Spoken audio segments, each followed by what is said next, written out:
ஆமா. அதோடு ஆசிரியர். ஆமா, பெரிய ஆசிரியர்.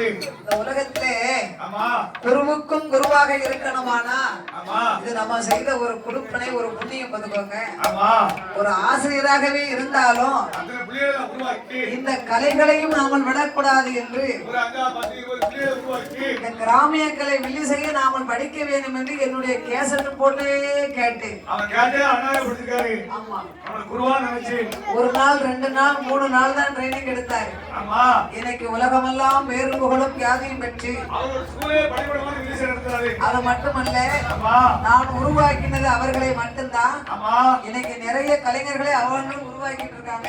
பள்ளிக்கூடமா பாடசிச்சை நடந்துட்டு ஆமா, இருக்கு. குடத்துக்கு, உடுக்குக்கு, தாளத்துக்கு, சாயண்டுக்கு, எல்லாமே சிச்சை நடந்துட்டு இருக்கு. ஆமா, புலவராகவும் தலைமை பாடகராகவும் சிச்சை நடந்துகிட்டு இருக்கு. ஆமா, ஆமா, ஆமா, அதான் ஒரு பிள்ளைகளுக்கு ஒரு வழியை காட்டி விட்டுட்டு அந்த வழியை பிடிச்சு கொடுக்கும் பத்தியடா. ஆமா, மீன் குஞ்சுக்கு நீந்த சொல்லி கொடுக்க வேண்டாமே. வேண்டாம் வேண்டாம். அப்படி பாசத்திற்குரிய ஆமா, ரெண்டு சிசிய பிள்ளை சரி, வித்தநாடார்பேட்டையை சேர்ந்த பார்த்து வந்தீங்களா? ஆசிரியர். ஆமா, அவர் வாத்தியார் வேலை பார்த்தாலும் அவர் அளவுக்கு நான் படிக்கல.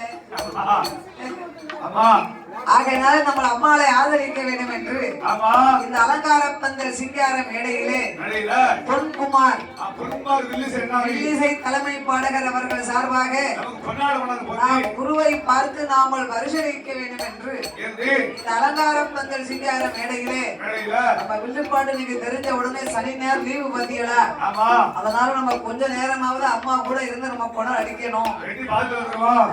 ஆமா, அண்ணாவிய படிச்சா அண்ணாவியா தான் படிக்கும் தான் நினைச்சுக்கிட்டு இருப்போம். ஆமா, ஆனா நம்ம சிசிய பிள்ளை குடமும் அடிக்காமல ஆமா, ஆமா, சாயண்டும் படிக்காரு, அண்ணாவியும் படிக்காரு. எல்லா தொழிலும் வேணும் ஒரு ஆளுக்கு. எல்லா தலைக்கணம் இல்லாத ஒரு தங்க மகன் எல்லா தொழிலும் படிக்கிறதுனா பொன்குமார் அவர்கள் சார்பாகவும் ஆமா, இந்த அலங்கார பந்தல் சிங்கார மேடையிலே நடையில எனக்கு ஒரு இலைக்கு ஒரு 1000 பொன் பெறக்கூடிய பொன்னாடை கொண்டு வந்து